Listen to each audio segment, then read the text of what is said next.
Hi friends, welcome to Praveen sir classes. మొదటిసారి మన YouTube ఛానల్ని చూస్తున్న ప్రతి ఒక్క అభ్యర్థి ఇప్పుడు మన ఛానల్ని సబ్స్క్రైబ్ చేయండి. ఈ వీడియో కనుక నచ్చినట్లయితే లైక్ చేయండి. మీ ఫ్రెండ్స్ అందరికీ, పోటీ పరీక్షలకు ప్రిపేర్ అవుతున్న ప్రతి ఒక్క ఆస్పిరెంట్కి ఈ వీడియో లింక్ని షేర్ చేయండి. ఇక ఈరోజు మే 19, 2025 వార్తలు నిలిచిన జాతీయ, అంతర్జాతీయ, రాష్ట్రీయ అంశాల గురించి, వార్తలు నిలిచిన వ్యక్తులు, అవార్డులు, పుస్తకాలు, మరి క్రీడా సంబంధిత సమాచారం, ఒక్కొక్క అంశాన్ని వివరంగా తెలుసుకుందాం. అంతకంటే ముందుగా నిన్నటి డైలీ కరెంట్ అఫైర్స్ వీడియోలో అడిగిన ప్రశ్నకి వివరణతో కూడిన సమాధానాన్ని చూద్దాము. ఇక్కడ అవార్డ్స్ అనే టాపిక్లో భాగంగా ప్రశ్నని ఇవ్వడం జరిగింది. వరల్డ్ ఫుడ్ ప్రైజ్ 2025 ఈ పురస్కార గ్రహీతగా ఎవరు వార్తలు నిలిచారు, ఏ దేశానికి చెందినవారని చెప్పేసి డైరెక్ట్ బిట్ అడిగాను. సో రానున్న పోటీ పరీక్షలను దృష్టిలో ఉంచుకొని ఏ పోటీ పరీక్షనా, ఏ స్థాయి పోటీ పరీక్షనా పలానా అంశాల నుండి తప్పనిసరిగా ప్రశ్నలు వస్తాయని వేటినైతే నేను భావిస్తున్నానో వాటిని ప్రతిరోజు కూడా మీకు డైలీ కరెంట్ అఫైర్స్ వీడియోలో ఒక్కొక్కటి చొప్పున క్వశ్చన్ అడుగుతున్నాను. చాలామంది ఆస్పిరెంట్స్ నేను ఇస్తున్న ప్రశ్నకి సమాధానాన్ని కామెంట్ బాక్స్లో కామెంట్ రూపంలో తెలియజేస్తున్నారు. బట్ నేను కోరుకునేది ఏంటంటే వీడియో చూస్తున్న ప్రతి ఒక్క అభ్యర్థి, దాదాపు ప్రతిరోజు కూడా వేలాది మంది అభ్యర్థులు మన డైలీ కరెంట్ అఫైర్స్ వీడియోని చూస్తున్నారు. ప్రతి ఒక్కరి నుండి కూడా నేను కోరుకునేది ఏంటంటే మీ సపోర్ట్, ఎంకరేజ్మెంట్. వీడియోని లైక్ చేసి వీడియోని చూడండి, మీ ఫ్రెండ్స్ అందరికీ వీడియో లింక్ని షేర్ చేయండి. అడుగుతున్న ప్రశ్న ఏదైతే ఉంటుందో సమాధానాన్ని ఇవ్వండి. ఓకేనా? ఈరోజు ప్రశ్న వీడియో చివరిలో ఉంటుంది. ప్రతి ఒక్కరి నుండి కూడా నేను సమాధానాన్ని ఎక్స్పెక్ట్ చేస్తున్నాను. సో ఇక్కడ ప్రశ్న ఏంటి, 2025 సంవత్సరానికి గాను వరల్డ్ ఫుడ్ ప్రైజ్ పురస్కార గ్రహీతగా ఎవరు వార్తలు నిలిచారని డైరెక్ట్ క్వశ్చన్ అడిగాను. సో బ్రెజిల్ దేశానికి చెందిన శాస్త్రవేత్త మరియాంగెలా హంగ్రియా ఏ దేశానికి చెందినవారు కూడా గుర్తుపెట్టుకోండి. సో తను బ్రెజిల్ దేశానికి చెందినవారు. Last 2 days back daily current affairs వీడియోలో ఈ పురస్కారం ఎప్పుడు ప్రారంభమైంది, ఈ పురస్కారాన్ని ప్రతి ఏటా ప్రకటించే సంస్థ ఏంటి, మరియు ఏ రంగంలో విశేష కృషి చేసే వ్యక్తులకి పురస్కారాన్ని ఇస్తారు, ఇవన్నీ కూడా మనం డిస్కస్ చేసాము. ఇక డైరెక్ట్ క్వశ్చన్కి ఆన్సర్ని చూడండి. బ్రెజిలియన్ సైంటిస్ట్ మరియాంగెలా హంగ్రియా ఏ దేశానికి చెందినవారు అంటారు, బ్రెజిల్. ఓకేనా? సో తను చేసిన పరిశోధన, సైంటిస్ట్ కదా, తను చేసిన పరిశోధన ఏంటంటే రసాయన ఎరువులు ఏవైతే ఉంటాయో, సో రసాయన ఎరువులకు ప్రత్యామ్నాయంగా ఆల్టర్నేటివ్గా బయాలజికల్ పరిష్కారాల అభివృద్ధి కోసం తను చేసిన పరిశోధనలకు గాను ఈ గౌరవం, ప్రపంచ ప్రతిష్టాత్మక గౌరవం అనేది దక్కడం జరిగింది. తను చేసిన పరిశోధన ఏ విధంగా తోడ్పడుతుంది ప్రపంచానికి అంటే ఇక్కడ ఇది బ్రెజిల్తో పాటు అనేక దేశాల్లో స్థిరమైన వ్యవసాయ అభ్యాసాలకు దోహదం చేస్తుందంట తను చేసిన పరిశోధన. ఓకేనా? సో పేరు గుర్తుంచుకోండి, ఏ దేశానికి చెందినవారో గుర్తుంచుకోండి, సరిపోతుంది ఎగ్జామినేషన్ పాయింట్ ఆఫ్ వ్యూలో. ఓకేనా? ఇక ఈరోజు మన డైలీ కరెంట్ అఫైర్స్ వీడియోలో ఫస్ట్ టాపిక్. సో ఇక్కడ అబ్జర్వ్ చేస్తే ఆపరేషన్ సింధూర్ దేనికి ప్రతిచర్యగా మనం చూస్తున్నాము. వాస్తవానికి ఆపరేషన్ సింధూర్ ఉద్దేశము, ధ్యేయము, లక్ష్యం ఏంటంటే తీవ్రవాదాన్ని అంతమొందించాలి. ఫస్ట్ పర్పస్ అది. వాస్తవానికి ఇక్కడ ట్రిగరింగ్ మూమెంట్ ఏంటంటే April 22, 2025 భారతదేశ చరిత్రలో ఒక బ్లాక్ డేగా నిలిచిపోయింది. మనం చూసాము. అదేంటంటే అమాయక టూరిస్టుల పైన ఉగ్రవాదులు జరిపిన కాల్పులు. సో పర్యవసానం ఏంటి? సో టూరిస్టుల ప్రాణాలని పొట్టన పెట్టుకున్నారు ఉగ్రవాదులు. ఎక్కడ? కాశ్మీర్లోని అనంతనాగ్ డిస్టిక్లో మనకి పహల్గామ్ అనే ప్రాంతం ఉంటుంది. అక్కడ బైసరన్ వ్యాలీ, మినీ స్విట్జర్లాండ్ అని పిలుస్తారు. అక్కడ జరిగిన కాల్పులు.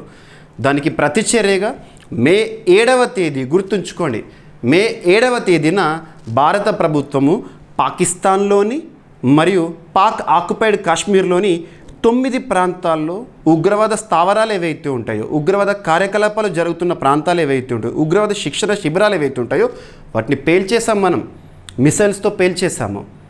ఆపరేషన్ సింధూర్ అనే పేరును మనం పెట్టుకున్నాము. ఇక తర్వాత జరిగిన పర్యవసానం మనం చూసాము. 2 దేశాల మధ్య యుద్ధ వాతావరణం నెలకొంది. ఫైనల్గా సీజ్ ఫైర్ అనేది అమల్లోకి రావడం జరిగింది. ఇప్పుడు ప్రస్తుతం పాకిస్తాన్ చేస్తున్న ఈ ఉగ్రఘాతుకాలు ఏవైతే పాకిస్తాన్ అని చెప్పచ్చు, ఎందుకంటే టెర్రరిస్టులకు ఆశ్రయం ఇస్తున్న దేశం పాకిస్తాను. టెర్రరిస్టులను ప్రోత్సహిస్తుంది, వాళ్ళని పెంచి పోషిస్తోంది. మరి ప్రపంచానికి పాకిస్తాన్ చేస్తున్న ఈ దురాగతాలను ఎండగట్టాలి కదా. అందుకోసము ఇక్కడ ఉగ్రవాదానికి సంబంధించి ప్రపంచవ్యాప్తంగా కూడా ప్రస్తుతం చోటు చేసుకున్న ఈ పరిస్థితి ఏదంటుందో తెలియజేయాలని చెప్పేసి భారత ప్రభుత్వం ఏం చేసిందంటే ఆల్ పార్టీ డెలిగేషన్ అన్ని పార్టీలకు సంబంధించి ఒక్కొక్క గ్రూప్ని క్రియేట్ చేస్తారు. 7 బృందాలను సిద్ధం చేశారు. ఆ బృందాలు ఏం చేస్తారంటే ప్రపంచంలోని దాదాపు ప్రముఖమైన దేశాలు ఏవైతే ఉంటాయో, కీలక పాత్ర పోషిస్తున్న దేశాలు ఏవైతే ఉంటాయో ఆ దేశాలన్నిటికీ కూడా వెళ్ళి ప్రస్తుతం చోటు చేసుకున్న పరిస్థితుల గురించి, ఆపరేషన్ సింధూర్కి సంబంధించి తీవ్రవాదాన్ని అంతమొందించాలని భారత ప్రభుత్వం కంకణం కట్టుకుంది. దీని గురించి తెలియజేయడమే ధ్యేయంగా. అదేంటంటే 1 mission 1 message 1 Bharat, 1 mission 1 message 1 Bharat అనేది దేనికి సంబంధించింది అంటారు. సో ఇక్కడ ఫస్ట్ స్క్రిప్ట్ చూడండి, తర్వాత డెలిగేషన్ చెప్తాను. భారత్ ఉగ్రవాదానికి వ్యతిరేకంగా పటిష్టంగా స్పందించిన ఆపరేషన్ సింధూర్ గురించి అంతర్జాతీయ మద్దతును కూడగట్టేందుకు, అంతర్జాతీయ స్థాయిలో దీని గురించి తెలియజేసేందుకు కేంద్ర ప్రభుత్వం ఒకే లక్ష్యం, ఒకే సందేశం, ఒకే భారత్, సింపుల్గా 1 మిషన్ 1 మెసేజ్ 1 భారత్ అనే ఒక ఇనిషియేటివ్, ఒక సిద్ధాంతంతో ప్రచారాన్ని ప్రారంభిస్తోంది. త్వరలో 7 వివిధ పార్టీ ఎంపీల బృందాలు ఏవైతే ఉంటాయో, అన్ని పార్టీ, ఆల్ పార్టీ అంటారు, అన్ని పార్టీలకు సంబంధించి ఎంపీస్ డెలిగేషన్ ఉంటుంది. ఒక్కొక్క గ్రూప్ ప్రపంచంలోని ప్రాముఖ్యమైన దేశాలు ఏవైతే ఉంటే అక్కడికి పర్యటనలకు వెళ్ళబోతున్నారు. అక్కడ దీని గురించి చెప్తారు. ఆపరేషన్ సింధూర్ ఎందుకు చేయాల్సి వచ్చింది, ప్రస్తుతం మనకు పక్కనే బల్లెంలా పాకిస్తాన్ అనేది ఉంది, అది ఎలాంటి దురాగతాలు చేస్తుంది, ఇవన్నీ కూడా చెప్పాలి. ఓకేనా? సో ఈ బృందాల లక్ష్యం ఏంటంటే ఉగ్రవాదాన్ని నిర్మూలించడంలో భారత చర్యలకు మద్దతుగా ప్రపంచం ముందుకు రావాలని పిలుస్తోంది. ప్రపంచం యొక్క మద్దతును భారతదేశం కోరడమే ఈ మిషన్ యొక్క ఉద్దేశము. ఓకేనా? సో పాకిస్తాన్ ప్రేరేపిత ఉగ్రవాదానికి భారత ప్రభుత్వం ఇచ్చిన పౌర సైనిక ప్రతిస్పందనే ఆపరేషన్ సింధూర్. ఓకేనా? గుర్తుంచుకోండి. ఆల్ పార్టీ అంటే విపక్షాలు, అన్ని పార్టీలకు సంబంధించి. ఇక్కడ చూడండి, ఉదాహరణ తీసుకుంటే ఏ గ్రూప్లో ఎవరున్నారని ఎగ్జామినేషన్లో అడుగారు, మీరు వీళ్ళ పేర్లు గుర్తుంచుకోవాల్సిన అవసరం లేదు, కానీ జస్ట్ ఉదాహరణకి తీసుకుంటే, సో ఒక గ్రూప్ తీసుకున్నాం అనుకోండి, గ్రూప్ 1 ఒక డెలిగేషన్ తీసుకుంటే శ్రీ బైజయంత్ పాండా ఎంపీ, బీజేపీకి సంబంధించిన leader, and next Nishikant Dubey BJP MP, and Phangnon Konyak BJP MP, Rekha Sharma BJP MP, next మన తెలంగాణ ప్రాంతానికి సంబంధించి అసదుద్దీన్ ఓవైసీ, తను ఎంఐఎం పార్టీకి సంబంధించిన MP, and at the same time Shri Satnam Singh Sandhu MP nominated, and Ghulam Nabi Azad వాస్తవంగా ఎంపీలనే కాదు, కీలక పాత్ర పోషించిన వ్యక్తులు, మాజీ రాజ్యసభ సభ్యులు కానివ్వండి, భారతదేశ చరిత్రలో పార్లమెంటు సభ్యులుగా ఒకప్పుడు గుర్తింపు పొందిన వారు కానివ్వండి, వాళ్ళకు కూడా ఇక్కడ చోటు కల్పించారు. సో శ్రీ గులాం నబీ ఆజాద్ అండ్ హర్ష శ్రింగ్లా, ఇలా ఒక్కొక్క గ్రూప్ని క్రియేట్ చేశారు. అన్ని పార్టీలకు సంబంధించి మ్యాక్సిమం ఇంపార్టెన్స్ ఇచ్చారు. సో ఉదాహరణకి ఈ గ్రూప్ ఏం చేస్తుంది, కింగ్డమ్ ఆఫ్ సౌదీ అరేబియాకి, కువైట్కి, బహ్రెయిన్కి, అల్జీరియాకి వెళ్తుంది. వెళ్ళి ఆపరేషన్ సింధూర్ ఎందుకు భారత ప్రభుత్వం ఈ ఆపరేషన్ చేపట్టాల్సిన ఆవశ్యకత ఏర్పడింది, పహల్గామ్లో ఏం జరిగింది, పాకిస్తాన్ ఉగ్రవాదాన్ని ఎలా పెంచి పోషిస్తోంది, ఇటువంటివన్నీ కూడా ప్రపంచం దృష్టికి తీసుకెళ్ళాలి. ఈ గ్రూపు ఈ ప్రాంతాల్లోకి వెళ్తుంది అన్నట్టు, పర్యటిస్తుంది అన్నట్టు. అలా ఒక్కొక్క గ్రూపు ఒక్కొక్క ప్రాంతానికి. ఓకేనా? ఇందులో ఎవరెవరున్నారు, సభ్యులు ఏంటని అడిగారు. ఈ విషయంలోనే శశి థరూర్, కేరళకి సంబంధించిన వ్యక్తి, శశి థరూర్ విషయంలో కూడా ఒక వివాదం అనేది చోటు చేసుకుంది. ఆ వివాదం గురించి ఎగ్జామినేషన్లో అడగరు, డోంట్ వరీ. ఓకేనా? ఇక భారత ఎగుమతులకు సంబంధించి, ఇండియా ఎక్స్పోర్ట్స్కి సంబంధించి భారత ఎగుమతుల్లో ప్రధానంగా 4 ఎక్కువగా ఎగుమవుతాయి అంట. మనకు 2024-25 ఫినాన్షియల్ ఇయర్, ఆర్థిక సంవత్సరం, 2024-25 ఆర్థిక సంవత్సరం, 2024 ఏప్రిల్ 1 నుండి 2025 మార్చి 31 ముగిసింది కదా. ఆ ఫినాన్షియల్ ఇయర్లో భారతదేశం నుండి ఎక్స్పోర్ట్స్ ఏవైతే ఉంటాయో ఆ ఎక్స్పోర్ట్స్ని అన్నింటినీ పరిశీలిస్తే, ఏమేమి ఎక్స్పోర్ట్ అయింది అన్నింటినీ చూస్తే అందులో 4 రంగాలు అనేవి కీలక పాత్ర పోషించినాయి అట. వాటి ఆధిపత్యమే ఉందంట. అవేంటంటే, ఒకటి ఇంజనీరింగ్ గూడ్స్, వ్యవసాయం agriculture related, pharma and electronics రంగాలదే అగ్రషేర్ అంట, ఆల్మోస్ట్ 50%. సో ఇక్కడ అబ్జర్వ్ చేస్తే ఎప్పుడైనా గుర్తుంచుకోండి, ఎగుమతులు దిగుమతులకు సంబంధించి అధికారిక గణాంకాలను ఎవరు విడుదల చేస్తారు అంటే ఏ మంత్రిత్వ శాఖ పరిధిలో అంటే మినిస్ట్రీ ఆఫ్ కామర్స్, ట్రేడ్కి సంబంధించి మనం చూస్తూ ఉంటాం. కామర్స్ పరిధిలోనే ప్రస్తుతం పీయూష్ గోయల్ గారు మంత్రిగా విధులు నిర్వర్తిస్తున్నారు ఆ మంత్రిత్వ శాఖకి. సో కేంద్ర వాణిజ్య శాఖ గణాంకాల ప్రకారము 2024-25 ఆర్థిక సంవత్సరంలో దేశం మొత్తం ఎగుమతుల్లో 50%కు పైగా వాటా ఈ 4 రంగాలు. ఏ 4 రంగాలు? ఇంజనీరింగ్, వ్యవసాయం, ఫార్మా, ఎలక్ట్రానిక్స్ రంగాలు అంట. ఇంజనీరింగ్ ఉత్పత్తులు వచ్చేసేసి మొత్తం మన భారతదేశంలోని 100% ఎక్స్పోర్ట్ అనుకుంటే ఆ 100లో ఆల్మోస్ట్ 26.67% అగ్రస్థానంలో ఇంజనీరింగ్ ఉత్పత్తులు ఉన్నాయి. గుర్తుంచుకోండి, ఇది ఎకానమీలో ఇంపార్టెంట్ మీకు. 2024-25లో వీటి విలువ వచ్చేసి $117 బిలియన్. వృద్ధి వచ్చేసి గతంతో పోలిస్తే వృద్ధి వచ్చేసి 6.74%. మరి ముఖ్య ఎగుమతి ఏ దేశాలకు జరిగింది ఇంజనీరింగ్ ఉత్పత్తులు అంటే America, UAE, Saudi Arabia, Britain, జర్మనీకి ఎక్కువగా ఈ ఇంజనీరింగ్ ఉత్పత్తులు అనేవి ఎగుమతి అవుతున్నాయి. ఇక వ్యవసాయ ఉత్పత్తుల విషయానికి వస్తే 11.85% వాటా అన్నట్టు. మొత్తం ఎగుమతుల్లో వ్యవసాయ ఉత్పత్తుల వాటా ఎంత అంటారు? 11.85%. మీకు ఎకానమీలో ఇంపార్టెంట్ ఇది. ఒక్క విషయాన్ని గుర్తుంచుకోండి, కరెంట్ అఫైర్స్ అని ఏదో వార్తల్లో వచ్చిన అంశాలను చూడడం కాదు. కరెంట్ అఫైర్స్ అని ఒక సింగిల్ సబ్జెక్ట్ కాదు. మనం జనరల్ స్టడీస్లో భాగంగా చదివే ఒక్కొక్క సబ్జెక్ట్ ఉంటుంది కదా, polity, economy, geography, history, science and technology, environment, అలా సబ్జెక్టుల వారీగా వస్తున్న అప్డేటెడ్ ఇన్ఫర్మేషనే కరెంట్ అఫైర్స్. కరెంట్ అఫైర్స్ చదివితే ఏదో 15 మార్కులో 20 మార్కులో వస్తాయని ఒక అపోహ నుండి బయటికి రండి. కరెంట్ అఫైర్స్ చదివితే మీకు హండ్రెడ్స్ ఆఫ్ మార్క్స్ కూడా రావచ్చు. ఎందుకంటే ఉదాహరణకు గ్రూప్ 2 ఉంది. గ్రూప్ 2 ఎగ్జామినేషన్ పాయింట్ ఆఫ్ వ్యూలో మనము వందలాది మార్కుల కోసం మనము పోటీ పడుతూ ఉంటాము. అందులో మ్యాక్సిమం స్కోరింగ్ చేయొచ్చు. ఎందుకంటే పాలిటీలో అప్డేట్స్ ఉంటాయి, ఎకానమీలో అప్డేట్స్ ఉంటాయి, హిస్టరీలో కూడా అప్డేట్స్ ఉంటాయి, జాగ్రఫీలో అప్డేట్స్ ఉంటాయి. అలా అప్డేటెడ్ ఇన్ఫర్మేషన్తో మీకు జనరల్ స్టడీస్లో కూడా మ్యాక్సిమం స్కోరింగ్ చేసే అవకాశాలు పెరుగుతాయి. ఓకేనా? సో ఇది ఎకానమీకి సంబంధించి. వ్యవసాయ ఉత్పత్తుల వాటా వచ్చేసి విలువ వచ్చేసి $52 బిలియన్ అంట. 7.36% వృద్ధి గతంతో పోలిస్తే. బియ్యం ఎగుమతులు, బియ్యం విలువ $12.5 బిలియన్ అంట. బియ్యం ఎక్కువగా ఎగుమతి అయింది. ఇక ఫార్మా ఉత్పత్తుల విషయానికి వస్తే 6.96% వాటా మొత్తంలో. విలువ వచ్చేసి $30.47 బిలియన్. గతంతో పోలిస్తే 9.4% వృద్ధి. 200 దేశాలకు ఔషధాలు ఎగుమతి చేస్తుంది భారతదేశము. రీసెంట్గా మనం చూసాము లాస్ట్ క్లాస్లో కూడా భారత్, ఫిజీ మధ్య కుదిరిన ఒప్పందము ఈ ఫీల్డ్లోనే. నెక్స్ట్ ఎలక్ట్రానిక్ ఉత్పత్తులు 8.82% వాటా అనేది ఉంది. 2024-25 ఆర్థిక సంవత్సరంలో వీటి విలువ వచ్చేసి $38.58 బిలియన్, 32.46% వృద్ధి అంట. గత 3 సంవత్సరాల్లో 130% వృద్ధి సాధించింది ఈ ఫీల్డ్లో. ఓకేనా? భారత ఎలక్ట్రానిక్స్ ఎగుమతుల ప్రాముఖ్యత UAE, US, Netherlands, UK, Italy ప్రధాన గమ్యస్థానాలు, డెస్టినేషన్ ఇక్కడికి వెళ్తాయి ఎక్కువగా. వృద్ధి చెందుతున్న ఫార్మా రంగం యుఎస్ఎఫ్డిఏ అనుమతి పొందిన అత్యధిక ఫార్మా ప్లాంట్లను కలిగి ఉన్న దేశం మన భారతదేశం. అగ్రి ఎగుమతుల్లో, అగ్రి అంటే వ్యవసాయ రంగంకి సంబంధించి కాఫీ, టీ, బియ్యం, పండ్లు, సముద్ర ఉత్పత్తులు ప్రధానంగా ఉన్నాయంట. ఓకేనా? గుర్తుంచుకోండి. ఇక నెక్స్ట్ రిపోర్ట్స్. వార్తల్లో నిలుస్తున్న నివేదికలపైన ప్రత్యేక శ్రద్ధను చూపండి. నివేదికలో పేర్కొంటున్న గణాంకాలు ఇంపార్టెంట్. అందులోనూ అంతర్జాతీయ స్థాయిలో రక్షణ రంగానికి సంబంధించి కానివ్వండి, ఎకానమీకి సంబంధించి కానివ్వండి, లేదా ల్యాన్సెట్ జర్నల్ వాళ్ళు విడుదల చేసేవి, నేచర్ జర్నల్ వారు విడుదల చేసేవి, ఇటువంటి కూడా ఇంపార్టెంట్. సో ఇక్కడ అబ్జర్వ్ చేస్తే భారతదేశంలో స్థూలకాయ మహమ్మారి అనేది పట్టిపీడుస్తుంది. భారతదేశంలో స్థూలకాయలు ఒబేస పెరుగుతున్నారంట వివిధ కారణాల వల్ల.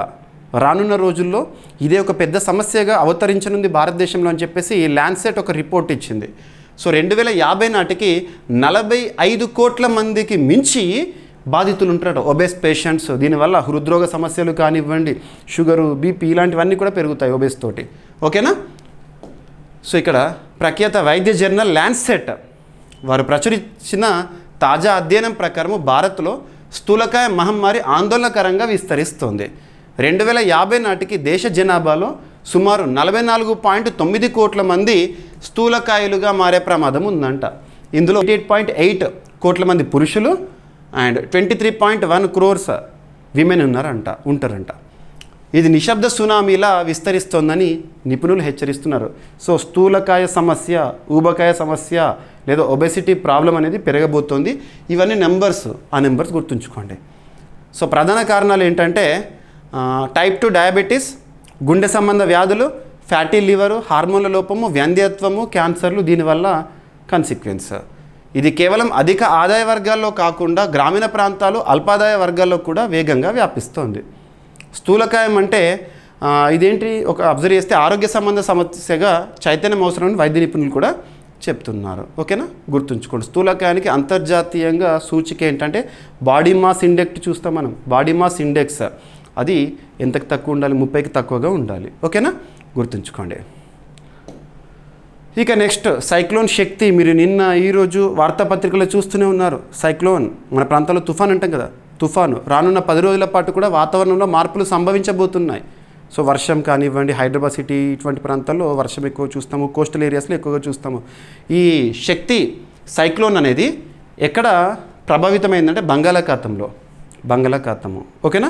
గుర్తుంచుకోండి. శక్తి అనే పేరును ఏ దేశం నామకరణం చేసింది అంటారు. ఇది ఇంపార్టెంట్. ఏదైనా సైక్లోన్ గురించి మనం చూస్తున్నప్పుడు నామకరణం చేసిన దేశం ఏంటి అంటారు. శక్తి అనే వర్డ్ని నేమ్ చేసిన కంట్రీ శ్రీలంక. గుర్తుంచుకోండి. ఓకేనా. సో ఇక్కడ అబ్జర్వ్ చేస్తే ఈ సైక్లోన్ అని మన ప్రాంతాల్లో ఉంటాయి కదా, వివిధ ప్రాంతాల్లో ప్రపంచంలో తుఫానును ఒక్కో పేరుతో పిలుస్తాము. మన ప్రాంతాల్లో లేదా ఇండియన్ ఓషన్ ఈ ప్రాంతంలో సంభవించే వాటిని సైక్లోన్ అంటాం. ఇండియన్ ఓషన్ అంటే హిందూ మహాసముద్ర ప్రాంతంలో సంభవించే తుఫానులు ఏవైతే ఉంటే వాటిని సైక్లోన్ అంటాము.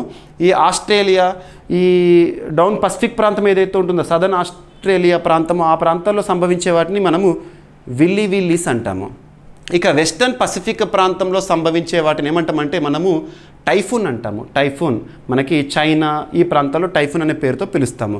ఇక అట్లాంటిక్ ఓషన్ ప్రాంతంలో సంభవించే వాటిని, ముఖ్యంగా నార్త్ అట్లాంటిక్ ఈ ప్రాంతంలో సంభవించే తుఫాన్లను మనం ఏమంటామంటే హరికేన్ అంటాము. At the same time eastern Pacific ప్రాంతంలో ఆ ప్రాంతంలో కూడా మనం హరికేన్ అనే పిలుస్తాం. గుర్తుంచుకోండి. యుఎస్ఏ, మెక్సికో ఈ ప్రాంతాల్లో. సో మనం అబ్జర్వ్ చేస్తే లాస్ట్ 2024 ఇయర్లో, ఇటీవల లాస్ట్ 1 ఇయర్లో కొన్ని ఇంపార్టెంట్ తుఫానుల వార్తల్లోకి వచ్చినాయి. ఉదాహరణ తీసుకుంటే సైక్లోన్ ధనా బే ఆఫ్ బెంగాల్లో సంభవించింది 2024లో. హరికేన్ హెలెన్ యుఎస్ఏపై ప్రభావాన్ని చూపించింది. హరికేన్ మిల్టన్ యుఎస్ఏపై ప్రభావం చూపించి, ఇక్కడ చూడండి హరికేన్ అంటున్నాను అంటే అమెరికా ప్రాంతంలో. Hurricane Oscar Cuba, and typhoon Trami Philippines పైన ప్రభావం చూపించింది. టైఫూన్ కాంగ్రే ఫిలిప్పీన్స్ పైన ప్రభావం చూపించింది. టైఫూన్ బెబింకా చైనా పైన ప్రభావం చూపించింది. And typhoon Yagi south east Asia ప్రాంతంపై ప్రభావం చూపించింది. ముఖ్యంగా వియత్నాం, థాయిలాండ్, లావోస్, మయన్మార్ దేశాలపై ప్రభావాన్ని చూపించింది. ఈరోజు వార్తల్లో మన వార్తాపత్రికలో చూస్తుంది ఏంటి? శక్తి తుఫాను. ఓకేనా. బంగాళాఖాతంలో ఏర్పడిన ఆవర్తనం తుఫానుగా మారే అవకాశం ఉండగా దీనికి ఇప్పటికే శక్తి అనే పేరుని పెట్టడం జరిగింది. శక్తి అనే పేరును సూచించిన దేశం ఏది అంటారు? శ్రీలంక. ఓకేనా. ఐఎండి భారతదేశంలో వాతావరణ శాఖ ఐఎండిని పిలుస్తాం మనం కదా.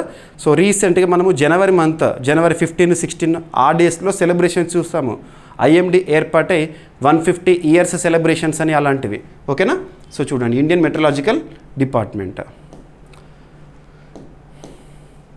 నెక్స్ట్ ఆ ఐఎండి ఏర్పాటైన శుభ సందర్భంలోనే జనవరి మంత్లో మనం మిషన్ మౌసమ్ ఆ ఇనిషియేటివ్ని కూడా చూసాం. ఇవన్నీ లింక్ చేసుకోండి. ఇక రైల్వే రంగానికి సంబంధించి, ఇండియన్ రైల్వేస్ సంబంధించి చారిత్రాత్మకంగా ఒక ఇంపార్టెన్స్ ఉన్న బుక్, ఇండియన్ రైల్వేస్ అనగానే ఒక బుక్ పింక్ బుక్ అని చెప్పేసేసి రైల్వేకి సంబంధించి డాక్యుమెంటేషన్ అంతా కూడా ఈ పింక్ బుక్ రూపంలోనే చూస్తాము. అతి త్వరలో ఈ పింక్ బుక్ అనేది ఇక కనుమరుగైపోబోతోంది. ఇక్కడ అబ్జర్వ్ చేస్తే మరి దాని స్థానంలో అఫీషియల్గా డేటాని రిలీజ్ చేస్తారంట. సో రైల్వే పింక్ బుక్ను నిలిపివేస్తారు, బదులుగా ప్రత్యేక బడ్జెట్ డాక్యుమెంట్స్ని సిద్ధం చేస్తారంట. రైల్వే పింక్ బుక్ ఎగ్జామ్లో అడగవచ్చు. పింక్ బుక్ అనేది ఏ రంగానికి సంబంధించి ఇంపార్టెన్స్తో చూస్తారు? రైల్వే రంగానికి సంబంధించి. రైల్వే మినిస్ట్రీ ప్రస్తుతం అశ్విని కుమార్ వైష్ణవ్ గారు మంత్రిగా విధులు నిర్వర్తిస్తున్నారు. రైల్వే మినిస్ట్రీ గత కొన్నేళ్లుగా విడుదల చేస్తున్న పింక్ బుక్ పబ్లికేషన్ పూర్తిగా నిలిపేస్తుంది.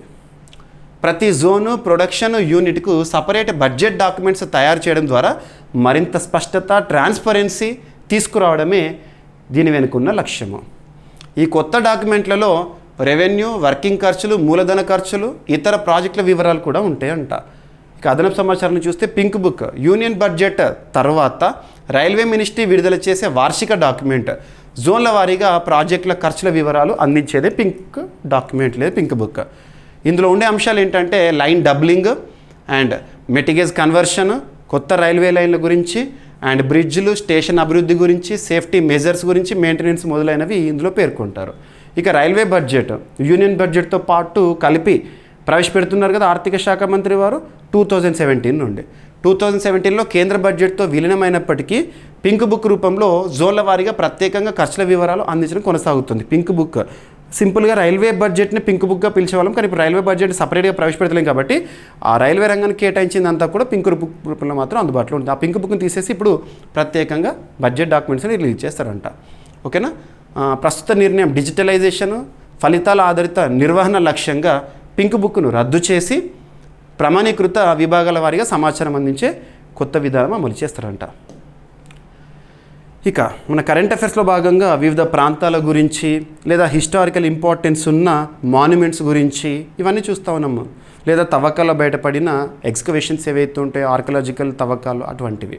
సో ఇక్కడ అబ్జర్వ్ చేస్తే ఒక పునరుద్ధరణతో వార్తల్లోకి వచ్చింది. న్యూఢిల్లీలో ఉన్న రాజోన్ కి బావలి ఒక వెల్ అనేది మనకు కొన్ని ఇంపార్టెంట్ వెల్స్ ఉంటాయి. గుజరాత్లో రాణి కా వావ్ అని చెప్పేసేసి మనకు కరెన్సీ నోట్ల పైన కూడా ఉంటుంది రాణి కా వావ్ అని, అలాంటివి important world heritage site. So ఇక్కడ రాజోన్ కి బావలి, ఇది ఎక్కడ న్యూఢిల్లీ, దాని పునరుద్ధరణ అనేది జరుగుతోందని చెప్పేసి వార్తాపత్రికలు మనకి ఇండియన్ ఎక్స్ప్రెస్, హిందూ ఈ పేపర్స్లో దీని గురించి ఆర్టికల్స్ రావడం జరిగింది. సో న్యూఢిల్లీ మెహ్రౌలీ ఆర్కియలాజికల్ పార్కులో ఉన్న 16వ శతాబ్దపు రాజోంకి బావలికు నిర్వహించిన పునరుద్ధరణ పనులు పూర్తయినాయి అంట. ఈ ప్రాజెక్టును ఆర్కియలాజికల్ సర్వే ఆఫ్ ఇండియా, భారతదేశంలో పురాతన ప్రాంతాలు కానివ్వండి, పురాతన కట్టడాలకు సంబంధించి కానివ్వండి, మన వారసత్వాన్ని కాపాడడంలో కీలక పాత్ర పోషించేది ఆర్కియలాజికల్ సర్వే ఆఫ్ ఇండియా. అంతేందుకు దేశంలోనే అత్యున్నత చట్టమైన రాజ్యాంగంలో 4వ భాగం ఆదేశిక సూత్రాల గురించి ఉంటుంది కదా, ఆదేశిక సూత్రాలు ఆర్టికల్ 49. సో పురాతన ప్రాంతాల సంరక్షణ రాజ్యం యొక్క బాధ్యత. ఓకేనా. ఆర్కియలాజికల్ సర్వే ఆఫ్ ఇండియా ఆధ్వర్యంలో world monuments fund India, TCS foundation భాగస్వామ్యంతో దీని పునరుద్ధరణ, దీని రెజ్యువినేషన్ అనేది చేయడం జరిగింది. ఈ ప్రయత్నం భారతదేశంలోని సంప్రదాయ జల సంరక్షణ పద్ధతుల పునరుద్ధరణలో భాగంగా చేపట్టిన ప్రాజెక్టుగా క్లైమేట్ హెరిటేజ్ ఇనిషియేటివ్కు అనుగుణంగా ఉందంట. అదనపు సమాచారం, రాజోన్ కి బావలి అనేది ఢిల్లీ లోడీ వంశ రాజకాలంలో సుమారు 1506లో నిర్మితమైన ప్రాచీన బావి, రాజగాళ్ళ బావి అని పిలుస్తారు దాన్ని. ఓకేనా, మన స్థానిక భాషలో చెప్పాలంటే. ఈ బావి ప్రత్యేకతలు ఏంటంటే 1610 చదరపు మీటర్ల విస్తీర్ణంలో ఉంది, 13.4 మీటర్ల లోతు, అందమైన మెట్లు, తోరణాలు అండ్ స్టూకో మెడలియన్ అలంకరణతో కళాత్మకమైన రూపం ఇది. ఎస్, దీని ద్వంద్వ ప్రయోజనాలు నీటిని నిల్వ చేయడము అండ్ ఎక్కువగా ఆ ప్రాంతం ప్రశాంతమైన వాతావరణం కూడా గుర్తింపు పొందింది. ఎస్, మీకు నేను ఇస్తున్న కరెంట్ అఫైర్స్తో పాటు పీడిఎఫ్ ఇస్తున్నాను కదా. ఇప్పటివరకు ఎవరైనా GVK study circle app install చేసుకొని వారు ఉంటే యాప్ని ఇన్స్టాల్ చేసుకోండి. జీవీకే స్టడీ సర్కిల్, మీకు యాప్ లింక్ని మన వీడియో కింద కామెంట్ బాక్స్లో ఫస్ట్ కామెంట్లో పిన్ చేస్తాను. లింక్ క్లిక్ చేసి యాప్ ఇన్స్టాల్ చేసుకోండి. అన్ని కోర్సెస్ కూడా పోటీ పరీక్షల కోణంలో అద్భుతంగా రూపొందించాను. సో మీకు అందులో daily CA course, CA 360 course, ఎక్స్క్లూజివ్గా కరెంట్ అఫైర్స్ సంబంధించి మీకు పీడిఎఫ్స్ అందుబాటులో ఉంటాయి, చూడవచ్చు శాంపుల్ పీడిఎఫ్స్ కూడా. ఓకేనా. సో ఇక్కడ అబ్జర్వ్ చేస్తే హిస్టరీకి సంబంధించే ఇంకొకటి national mission for manuscripts revamped, మరింత పునరుద్ధరణతో, మరింత ఆధునీకరణతో revamped national mission for manuscript అనేది చూడడం జరుగుతుంది. ఏ పేరుతో? జ్ఞాన భారత మిషన్. జ్ఞాన భారతం మిషన్ లేదా రీవ్యాంప్డ్ జ్ఞాన భారతం మిషన్ అనేది జూన్ 9న ప్రారంభించబోతున్నారు భారత ప్రధాని నరేంద్ర మోదీ గారు. ఓకేనా. సో ఇక్కడ ఏంటంటే భారత మ్యానుస్క్రిప్ట్ ఉంటుంది కదా, మ్యానుస్క్రిప్ట్ అన్నిటిని కూడా మనం డిజిటలైజ్ చేయడము, భవిష్యత్ తరాలకు మన వారసత్వాన్ని అందించడము దీని యొక్క ఉద్దేశము. సో ప్రధానమంత్రి నరేంద్ర మోదీ గారు కమింగ్ 2025 జూన్ 9న కొత్త మాదిరిలో లేదా రివ్యాంప్డ్ నేషనల్ మ్యానుస్క్రిప్ట్ మిషన్ను పునరుద్ధరించనున్నారంట. దీన్ని జ్ఞాన్ భారత్ మిషన్గా పిలుస్తారు. ఈ మిషన్ భారతదేశంలోని ప్రాచీన గ్రంథాలను సర్వే, డాక్యుమెంటేషన్, కాపాడటం వంటి విభాగాల్లో పనిచేస్తుంది. విద్యా సంస్థలు, మ్యూజియంలు, లైబ్రరీలు, ప్రైవేట్ కలెక్టర్ల వద్ద ఉన్న మ్యానుస్క్రిప్ట్లను కాపాడమే ఈ మిషన్ యొక్క ఉద్దేశము. భారత ప్రధాని నరేంద్ర మోదీ గారు జూన్ 9th రోజున ప్రారంభిస్తారంట. జ్ఞాన భారత మిషన్ లక్ష్యం ఏంటంటే 1 కోటి మ్యానుస్క్రిప్ట్లను కవర్ చేయడము, భారత మ్యానుస్క్రిప్ట్ వారసత్వాన్ని ప్రాముఖ్యతతో డాక్యుమెంటేషన్ చేయడము. గుర్తుంచుకోండి, రీసెంట్ బడ్జెట్ 2025-26 ఆర్థిక సంవత్సరాన్ని ఉద్దేశించిన బడ్జెట్ని 2025 ఫిబ్రవరి 1న ఆర్థిక వ్యవహారాల శాఖ మంత్రి నిర్మలా సీతారామన్ గారు పార్లమెంట్లో ప్రవేశపెట్టారు కదా. అందులో ఈ మిషన్ నేషనల్ మ్యానుస్క్రిప్ట్ మిషన్కి 60 crores వరకు రీసెంట్ బడ్జెట్లో పెంచారు. లాస్ట్ టైం ఏమో ఇంత కేటాయించారు, దాన్ని 60 crores పెంచారు రీసెంట్ బడ్జెట్లో. ఓకేనా. సో మొత్తం 52 లక్షల మ్యానుస్క్రిప్ట్ల మెటాడాటా సిద్ధం కాగా 3 లక్షల టైటిల్ డిజిటలైజ్ చేయబడ్డాయి అంట. ఇది ప్రోగ్రెస్ దీనికి సంబంధించి. ఇక రీవ్యాంప్డ్ స్టార్ట్ అవుతుంది కదా, ఆ స్టార్ట్ అయిన రోజు మళ్ళీ దీని గురించి మనం వార్తల్లో చూస్తూ ఉంటాము. ఓకేనా, గుర్తుంచుకోండి. ఎస్, నేషనల్ మ్యానుస్క్రిప్ట్ మిషన్ అనేది Indira Gandhi national centre for arts కింద పనిచేస్తుంది. ఏ సెంటర్ కింద అంటారు? దీన్ని 2003 సంవత్సరంలో ప్రారంభించారు. ఈ మిషన్ ఏ సంవత్సరంలో ప్రారంభించారంటే 2003 సంవత్సరంలో. కానీ ఆశించిన స్థాయిలో ముందుకు సాగలేదు. పూర్తి పరిరక్షణ కింద 9 కోట్ల ఫోలియోలు ఏవైతే ఉంటాయో వాటిని కాపాడారు. ఓకేనా. ఇక్కడ అబ్జర్వ్ చేస్తే మరంగుబురు అనే ఒక ప్రాంతము, ఇక్కడ 2 వర్గాలకి సంబంధించి ఒక సామరస్య వాతావరణాన్ని క్రియేట్ చేయడానికి ఇప్పుడు మనం ఈ టాపిక్ని డిస్కస్ చేయాలి. ఒకటి జైన మతానికి సంబంధించి, సెకండ్ సంతాలి తెగకి సంబంధించి. ఇక్కడ అబ్జర్వ్ చేస్తే రెండు కూడా పరస్పర విరుద్ధమైన కమ్యూనిటీసే. జైన మతం గురించి మీకు తెలిసే ఉంటుంది. చాలా వరకు కూడా వాళ్ళు తినే ఆహార పదార్థాలే కానివ్వండి, ఈవెన్ మీరు చూస్తూ ఉంటారు జైన మతానికి సంబంధించి ఈవెన్ చిన్న జీవికి కూడా హాని చేయరు. చీమలు కానివ్వండి, ఈవెన్ జైన మతంలో వ్యవసాయాన్ని కూడా చేయరు. అంతటి అసలు హింస అనే పదాన్ని కూడా సహించని ఒక మతము. ఇంకొకటి వచ్చేసి సంతాలి తెగ ట్రైబ్స్, వారికి సంబంధించి ఒక ప్రాంతము మరంగుబురు అనే ఒక ప్రాంతము, ఒక కొండ ప్రాంతము. అది ఎక్కడుందంటే జార్ఖండ్లో ఉంది. జార్ఖండ్లో సామాజిక సాంస్కృతిక కేంద్ర బిందువుగా మరంగుబురు అనేది ఉంది. దాని విషయంలో రీసెంట్గా కోర్టు లీగల్ ఇష్యూ అనేది వార్తల్లోకి వచ్చింది. జార్ఖండ్ రాష్ట్రంలోని పారస్నాథ్ పర్వతాన్ని సంతాల్ ఆదివాసులు మరంగుబురుగా పూజిస్తారు. మరంగుబురు సంతాల్ ఆదివాసులు. జైనులు దీన్ని పవిత్ర తీర్థస్థలంగా భావిస్తారు. ఈ రెండు కమ్యూనిటీస్ కూడా అది ఇంపార్టెంటే. జార్ఖండ్ హైకోర్టు ఇటీవల ఈ పర్వతంపై మాంసాహారం మరియు మద్యపానంపై నిషేధం విధించింది.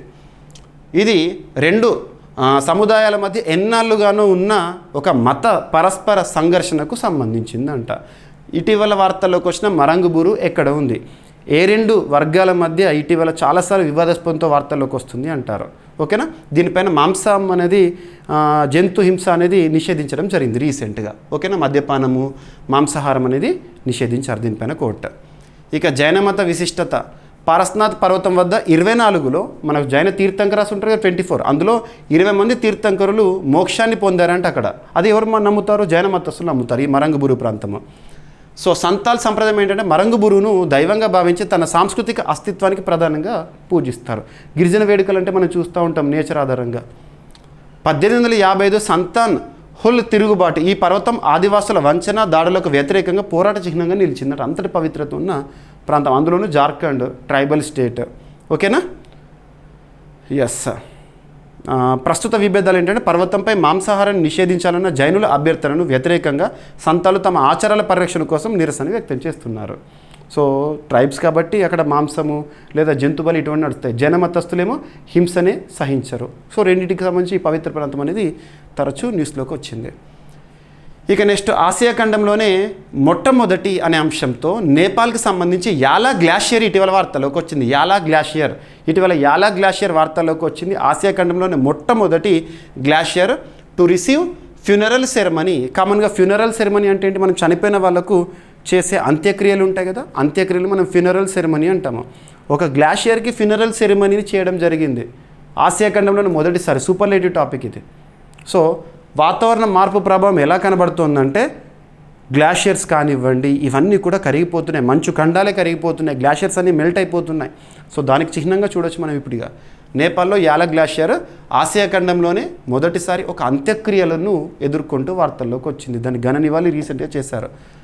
సో May 12, 2025 నేపాల్లోని లామ్తాంగ్ ప్రాంతంలోని యాలా గ్లాషియర్ను సర్వనాశనమైన హిమనదిగా అధికారికంగా ప్రకటిస్తూ ఘనంగా శ్రద్ధాంజలి కార్యక్రమాన్ని నిర్వహించారు. గుర్తుంచుకోండి. ఓకేనా. ఆసియాలో అంత్యక్రియలు నిర్వహించిన తొలి గ్లాషియర్గా ఇదే యాలా గ్లాషియర్ అనేది న్యూస్లోకి వచ్చింది. ఈ గ్లాషియర్ 1970s నుంచి ఇప్పటివరకు 66% ద్రవ్యరాశిని కోల్పోయింది మరియు 784 మీటర్ల మేర వెనక్కి కదిలిందంటే గ్లాషియర్ అంతరించిపోతుంది ఇది. ఓకేనా.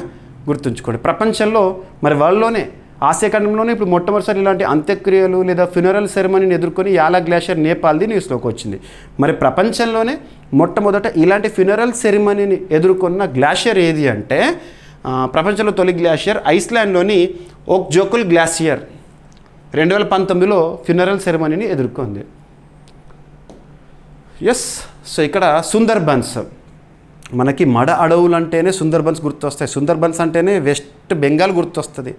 సో అలాంటి సుందర్బన్స్లో బంగ్లాదేశ్ కొత్త ఫ్లోటింగ్ బార్డర్ అవుట్ పోస్ట్ అనేది ఏర్పాటు అనే అంశం వార్తల్లోకి వచ్చింది. మడ అడవులు ప్రత్యేకత ఏంటి మనకి?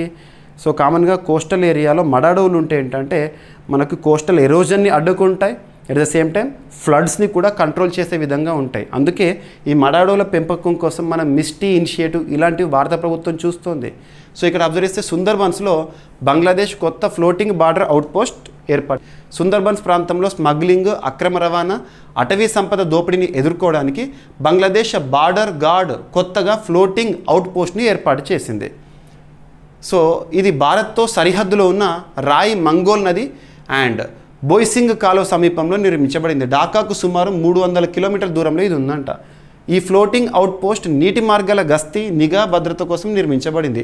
ఇది బీజీబీ నిర్మించిన 3వ ఫ్లోటింగ్ అవుట్ పోస్ట్. గుర్తుంచుకోండి. బంగ్లాదేశ్ బార్డర్ గార్డ్ వారు దీన్ని నిర్మించడం జరిగింది. సుందర్బన్స్లో బంగ్లాదేశ్ కొత్త ఫ్లోటింగ్ బార్డర్ అవుట్ పోస్ట్ని ఏర్పాటు చేసింది ఎక్కడ అంటారు. సుందర్బన్స్ అంటే మన భారతదేశంలోని వెస్ట్ బెంగాల్కి ఇంపార్టెంట్, బంగ్లాదేశ్కి అటు సైడ్ మనకి ఇంపార్టెంట్. సో ఇక్కడ అబ్జర్వ్ చేస్తే బంగ్లాదేశ్ బార్డర్ గార్డు సరిహద్దు భద్రత కోసం పనిచేసే బంగ్లాదేశ్ పరిరక్షణ దళం కోస్టల్ ఏరియాకు సంబంధించి.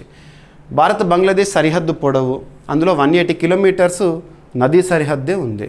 ఇక బంగ్లాదేశ్ మరియు భారత్ విషయానికి వస్తే హుగ్లీ రివర్ బేసిన్ ఈ ఏరియాలో జూట్ లేదంటే గోల్డెన్ ఫైబర్ అనేది ఎక్కువగా కల్టివేట్ చేయబడుతుంది. అందుకే ఈ ప్రాంతం అంతా కూడా వరల్డ్లోనే గోల్డెన్ ఫైబర్ విషయంలో లేదా జూట్ విషయంలో కీలక పాత్ర పోషిస్తుంది. ఇక నెక్స్ట్ ప్రస్తుతం ప్రపంచాన్ని నడిపిస్తోంది కృత్రిమ మీద ఆర్టిఫిషియల్ ఇంటెలిజెన్స్. అటువంటి ఆర్టిఫిషియల్ ఇంటెలిజెన్స్ సంబంధించి ప్రతి రంగంలో చూసిన మనం న్యూస్ రీడర్స్ని చూసాము, మరియు సరిహద్దులో ఏఐ సదుపాయాలు లేదా ఫారెస్ట్లో ఏఐ సదుపాయాలు రీసెంట్గా మధ్యప్రదేశ్ ఇలాంటివన్నీ చూస్తున్నాం. ఇక్కడ వైద్య రంగంలో ఏఐ సేవలు. సో సౌదీలో ఏఐ డాక్టర్ సేవలు అందిస్తున్నారు మనకు. ఎక్కువగా ఏమంటాము గ్యాస్ట్రిక్ ప్రాబ్లమ్స్ కానివ్వండి, ఫీవర్ సంబంధిత వాటి విషయంలో కానివ్వండి, ఈ డాక్టర్ కౌన్సిలింగ్ కూడా ఇస్తున్నారు హువా. సో ఇక్కడ అబ్జర్వ్ చేస్తే డాక్టర్ పేరు డాక్టర్ హువా. ప్రపంచంలోని మొట్టమొదటి ఏఐ డాక్టర్ హువా, ఆ పేరు హువా. ఓకేనా. క్లినిక్ ప్రారంభమైంది ఎక్కడ అంటే సౌదీలో. వైద్య రంగంలో అరుదైన ముందడుగు అనేది పడింది. ఓకేనా. ఎవరెవరు సహకారం అందించారు దీని ఏర్పాటులో? సౌదీ అరేబియాలో అల్ అసా ప్రాంతంలో 2025 రీసెంట్గా మొట్టమొదటి కృత్రిమ మీద ఆధారిత డాక్టర్ క్లినిక్ అనేది ప్రారంభమైంది. చైనా సంస్థ సైనీ ఏఐ మరియు సౌదీకి చెందిన అల్ముసా హెల్త్ గ్రూప్ ఈ 2 సంస్థలు సంయుక్తంగా ఈ ప్రయోగాత్మక సేవలను ప్రారంభించాయి, డాక్టర్ సేవలను. ఈ క్లినిక్లో డాక్టర్ హువా అనే ఏఐ ఆధారిత డాక్టర్ పనిచేస్తుందంట. ఉబ్బసం, గొంతు నొప్పి వంటి 30 రకాల రోగాలకు వైద్య సలహాలు అందించే పరిజ్ఞానం ఈ డాక్టర్కు ఉంది. రోగులు ట్యాబ్లెట్ ద్వారా తమ లక్షణాలు వివరించగానే ఏఐ డాక్టర్ విశ్లేషించి తక్షణమే చికిత్స సూచనలు ఇస్తుంది. అత్యవసర కేసుల కోసం నిజమైన డాక్టర్లు కూడా క్లినిక్లో అందుబాటులో ఉంటారంట. సో గుర్తుంచుకోండి, డాక్టర్ హువా ప్రపంచంలో తొలి ఏఐ ఆధారిత వైద్యుడిగా రీసెంట్గా వార్తల్లోకి వచ్చారు. సౌదీలో ప్రారంభం. సో చైనా సంస్థ మరియు సౌదీ సంస్థ సహకారంతో క్లినిక్ ప్రారంభమైంది. గుర్తుంచుకోండి. ఓకేనా. ఇక నెక్స్ట్ తరచూ వార్తలు నిలుస్తున్న అంశాల్లో ఐఐటీస్ గురించి మనం రెగ్యులర్గా చూస్తున్నాం. ముఖ్యంగా కరోనా విపత్కర పరిస్థితుల కాలం నుండి ఐఐటీస్ రెగ్యులర్గా రిపీటెడ్గా వార్తల్లోకి వస్తున్నాయి. అవి సాధిస్తున్న ఘనత, అవి ఇన్నోవేషన్స్ కారణంగా భారతదేశానికి పరిమితమైన ఐఐటీలు విశ్వవ్యాప్తమవుతున్నాయి. ఇటీవల భారతదేశంలోని 5 ఐఐటీల అభివృద్ధి కోసం భారత ప్రభుత్వం 11,000 పైచీలకు బడ్జెట్ని కూడా కేటాయించింది. ఇవన్నీ కూడా మనం చూస్తున్నాం. ఇప్పటికే ఐఐటి గౌహతి విద్యారంగంలో ముఖ్యంగా విఆర్ మోడల్ ఎడ్యుకేషన్ జ్ఞానధార అనే ప్రాజెక్ట్, ఇవన్నీ కూడా మనం చూస్తున్నాం. సో ఇక్కడ అబ్జర్వ్ చేస్తే మనస్వి అనే అంశం ఏఐఐటికి సంబంధించింది అంటారు. ఐఐటి ఢిల్లీ ముఖ్యంగా మహిళలకు సంబంధించి లేదా బాలికలకు సంబంధించి. సో గర్ల్ స్టూడెంట్స్ సంబంధించి స్టెమ్ ఇనిషియేటివ్లో భాగంగా మనస్వి బాలికల కోసం ఐఐటి ఢిల్లీ నిర్వహించిన ప్రత్యేక స్టెమ్ మెంటార్షిప్ కార్యక్రమం. స్టెమ్ అంటే ఏంటో చూడాలి. So IIT Delhi academic outreach and new initiatives కార్యాలయం, ఐఐటి ఢిల్లీ అని గుర్తుంచుకోండి. మనస్వి అనే ఒక ప్రత్యేక మెంటార్షిప్ కార్యక్రమం పేరు గుర్తుంచుకోండి, మనస్వి. ఇటీవల కాలంలో ఐఐటీలకు సంబంధించి కొన్ని ఇంపార్టెన్స్ ఉన్నాయి. ఐఐటి ఢిల్లీ జిజ్ఞాస అని చెప్పేసి వార్తలకు వచ్చింది గతంలో. ప్రతి ఒక్కరికి కూడా శాస్త్ర సాంకేతిక ఫలాలను చేరవేయడంలో. అండ్ ఐఐటి గౌహతి ఏమో జ్ఞానధారతో వార్తల్లోకి వచ్చింది. ఇప్పుడు ఐఐటి ఢిల్లీ మనస్వి, ఇది బాలికల కోసం స్టెమ్ ప్రాజెక్ట్లో భాగంగా. ఈ కార్యక్రమం ద్వారా సైన్స్, టెక్నాలజీ, ఇంజనీరింగ్ మరియు మ్యాథమెటిక్స్ రంగాల్లో బాలికలకు ప్రేరణనిచ్చే లక్ష్యంతో ఏర్పాటైందంట. హై స్కూల్ గర్ల్స్కి ఉన్నత విద్యా అవకాశాలు మరియు స్టెమ్ కెరీర్లో నైపుణ్యాలను పెంపొందించేందుకు మనస్వి మద్దతు ఇస్తోంది. మహిళల భాగస్వామ్యం తక్కువగా ఉన్న స్టెమ్ రంగంలో లింగ సంబంధ వ్యత్యాసాన్ని తగ్గించడమే దీని యొక్క ఉద్దేశం. ఈ మనస్వి కార్యక్రమం ఐఐటి ఢిల్లీ. స్టెమ్ అంటే సైన్స్, టెక్నాలజీ, ఇంజనీరింగ్, మ్యాథమెటిక్స్ అనే 4 ముఖ్య రంగాలను సూచిస్తుంది. ఓకేనా. ఇక నెక్స్ట్ ఒక ఒప్పందం అనేది వార్తల్లోకి వచ్చింది. Department for promotion of industries and internal trade which is working under ministry of commerce పరిధిలో పనిచేస్తున్న డిపిఐఐటి మరియు ఒక ప్రపంచ సంస్థ మధ్య కుదిరిన ఒప్పందం వాతావరణ సాంకేతిక అంకురాలకు స్టార్టప్స్కి ప్రోత్సాహం ఇవ్వడం. సో ఇక్కడ అబ్జర్వ్ చేస్తే వాతావరణ సాంకేతిక రంగంలోని అంకుర సంస్థలకు నిధులు పారదర్శకత అందించేందుకు department for promotion of industries and internal trade మరియు global energy alliance for people and ప్లానెట్తో ఒప్పందం కుదిరింది. ఈ ఒప్పందం కింద energy transitions innovation challenge entice పేరుతో ఒక పోటీ ప్రారంభించని ఉన్నారంట. హై ఇంపాక్ట్ క్లీన్ ఎనర్జీ పరిష్కారాలకు గాను $5 లక్షల అంటే 4.1 కోట్ల రూపాయలు రివార్డులు కూడా ఇస్తారంట. గుర్తుంచుకోండి. సో ఉద్దేశం, ఈ ఒప్పందం యొక్క ఉద్దేశం ఏంటో చూడండి, సరిపోతుంది. ఓకేనా. ఇండియాస్ నెట్ జీరో టార్గెట్ ఏంటి? 2070. ఓకేనా. COP26 గ్లాస్గోలో భారత ప్రధాని పంచామృతాన్ని ప్రకటించారు కదా, అందులో ఇది ఒకటి ఇంపార్టెంట్. ఇక ఒక సమావేశం లేదా సదస్సు, ఈరోజు May 19 కదా, రేపు May 20, రేపటి నుండి ప్రారంభం కానున్న ఒక అంతర్జాతీయ సదస్సు.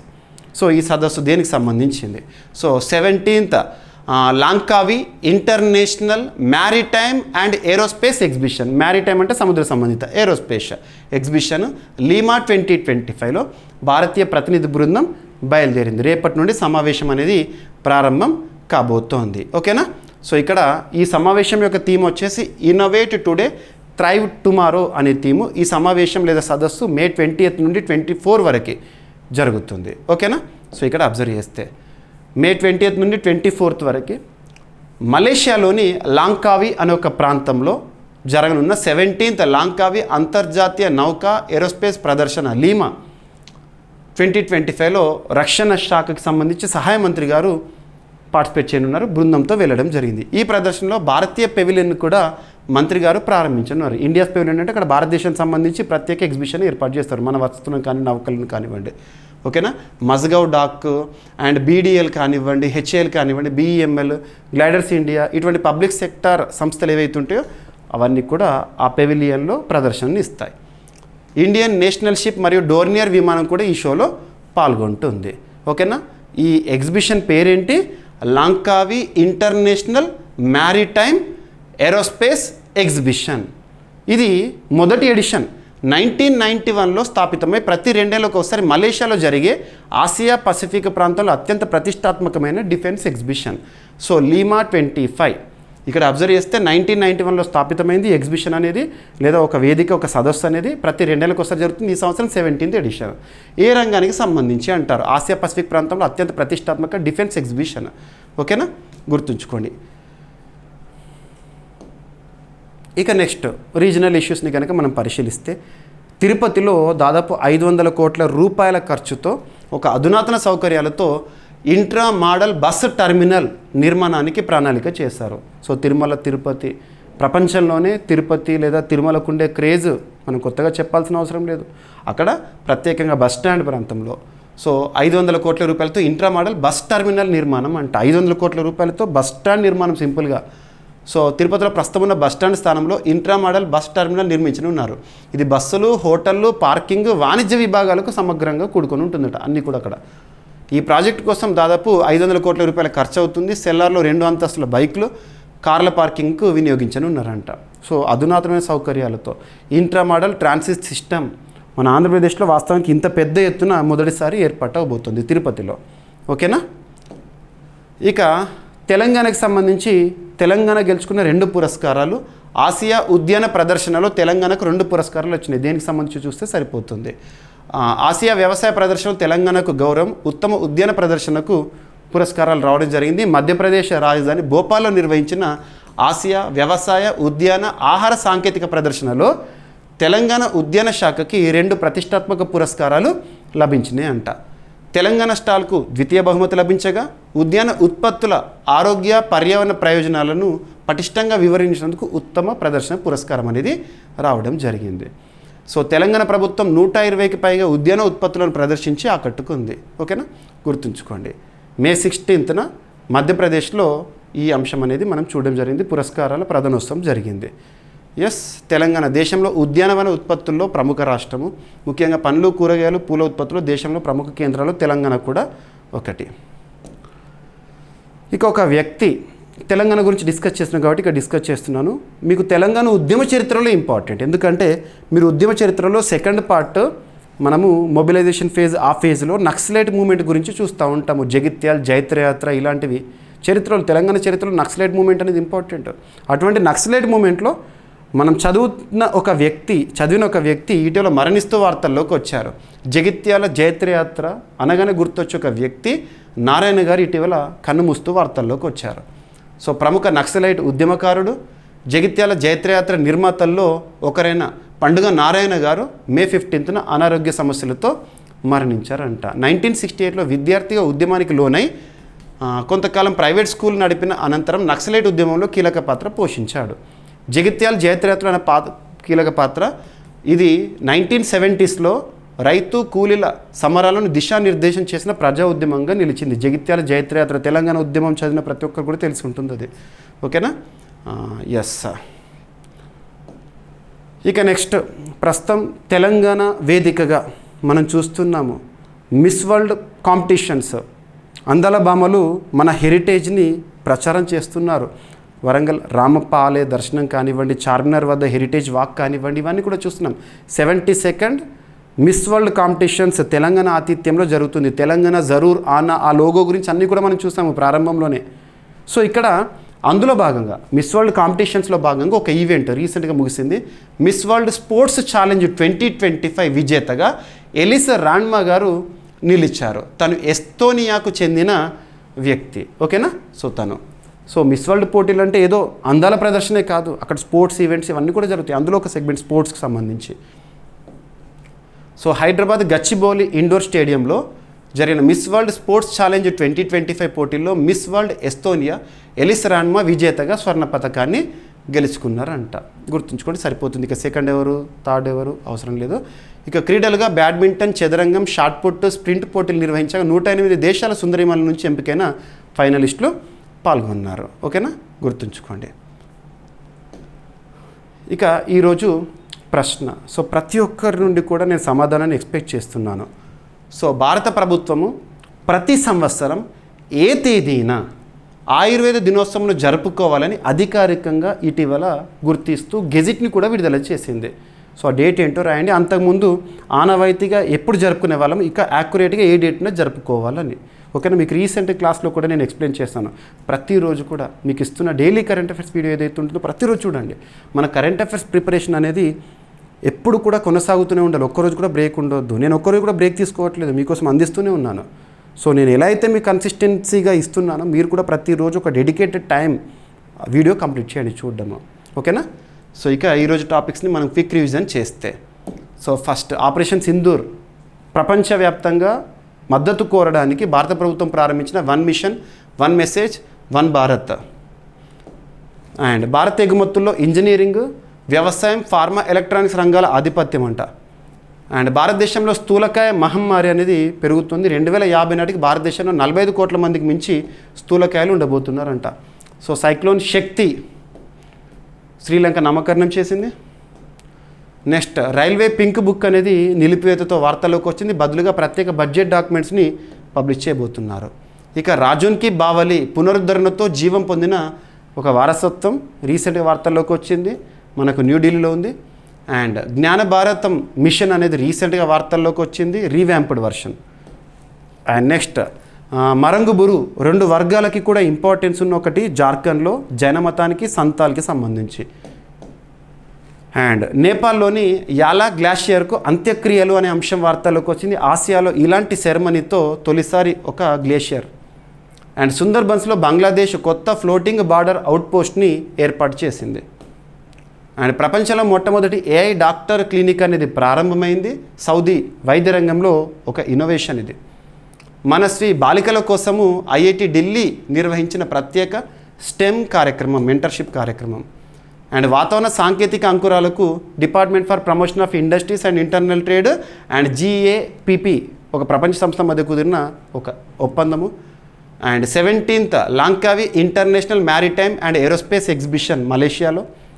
నెక్స్ట్ తిరుపతిలో 500 కోట్ల రూపాయల ఖర్చుతో ఇంట్రా మోడల్ బస్ టెర్మినల్ నిర్మాణానికి ప్రణాళిక చేస్తుంది ప్రభుత్వము. అండ్ ఆసియా వ్యవసాయ ప్రదర్శన మధ్యప్రదేశ్లో భోపాల్లో జరిగింది. అక్కడ తెలంగాణకు జరిగిన గౌరవము 2 పురస్కారాలు సాధించింది తెలంగాణ ఉద్యానవన పంటల విషయంలో. అండ్ జగిత్యాల జైత్రయాత్ర ప్రముఖ నేత నారాయణ గారు కన్నుమూస్తూ వార్తల్లోకి వచ్చారు.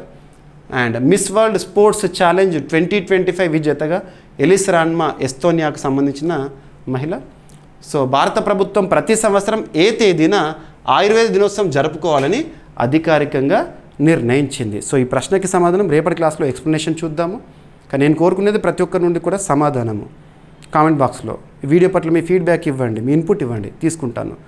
And so me support encouragement తప్పనిసరిగా ఇస్తారని కోరుకుంటున్నాను. మీరు ఇచ్చే సపోర్ట్ ఎంకరేజ్మెంట్తో మరింత ఉత్సాహంతో మీకు వీడియోస్ అందిస్తూనే ఉంటాను. ఓకేనా? ఏమైనా మిస్లేనియస్ టాపిక్స్ ఉంటే నో నీడ్ టు వరీ. రేపటి క్లాస్లో జోడించి మళ్ళీ డిస్కస్ చేద్దాము. మళ్ళీ కలుద్దాం. Thank you.